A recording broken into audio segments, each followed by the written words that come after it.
கிறிஸ்துவுக்குள் அன்பானவர்களே, ஓய்ந்து போன துதியும் ஓய்ந்து போன ஆராதனையும் மறுபடியும் ஓங்கி ஒலிக்க போகிறது. ஆமென். ஏசாயா 30:29 பண்டிகை ஆசரிக்கப்படும் ராத்திரியிலே பாடுகிறது போல பாடுவீர்கள். கர்த்தருடைய பர்வதமாகிய இஸ்ரவேலின் கன்மலை அண்டைக்கு போக நாகசுரத்தோடு நடந்து வருகிற போது மகிழுகிறது போல மகிழுவீர்கள்.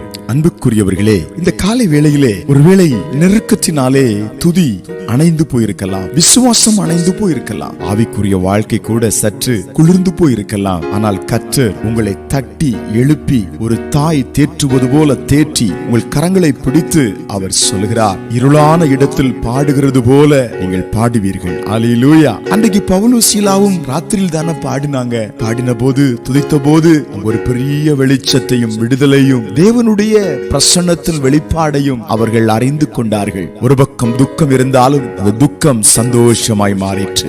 ஆமென். மாத்திரமல்ல, ஒரு மகிழ்ச்சியை ஆண்டவர் தருவேன் என்று சொல்லுகிறார். ஒருவேளை ஏதோ ஒரு சூழ்நிலையில யாராலேயோ குடும்பத்துல மகிழ்ச்சி இழந்து மன வருத்தத்தோட மன கலக்கத்தோட வாழ்க்கையை குறித்து ஏன் வாழ வேண்டும் என்று ஒரு கேள்விக்குறியோட நீங்கள் இருக்கலாம். ஆனா கர்த்தர் சொல்றாரு, நாகசுரத்தின் சத்தம் தொனிக்கும் போது ஒரு மகிழ்ச்சி உற்பத்தியாவது போல உங்க வாழ்க்கையில் ஒரு மகிழ்ச்சி இன்றைக்கு ஆரம்பித்து வைக்கப்பட போகிறது. இழந்து போன மகிழ்ச்சி மறுபடியும் மகிமையாய் இறங்கி வருகிறது. அல்லேலூயா.